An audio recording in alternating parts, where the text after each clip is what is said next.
23rd one, write a NumPy program to add another row to an empty NumPy array. Okay, so how to add a row to an empty two-dimensional row to an empty array? Okay, first create an empty array. You know how to create an empty array using empty function, and how to add a row to that empty array, use append function. Okay, simple.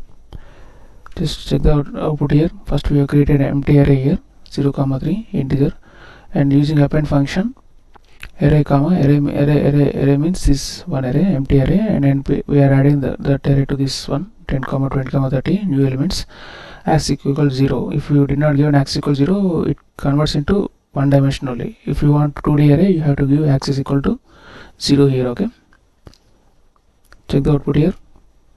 See, 10, 20, 30, 40, 50, 60 here. Okay, simple one. And append function, if you did not give axis equals 0, suppose, check the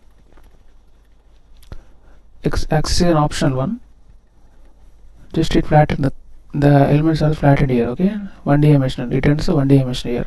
So if you want 2D dimensional, means given a row add as a 2D, means you have to write here axis equal to this parameter, axis equal to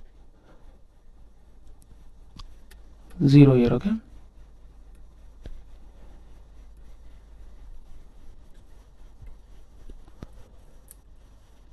Okay, axis equal to 0. Check the output here.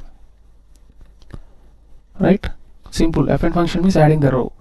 If you did not give axis equal 0, so you are adding to the single dimensional. Otherwise, if you want to add to the two-dimensional array, you have to here axis equal to 0 here. Okay, if you want to check the description here, append function is there.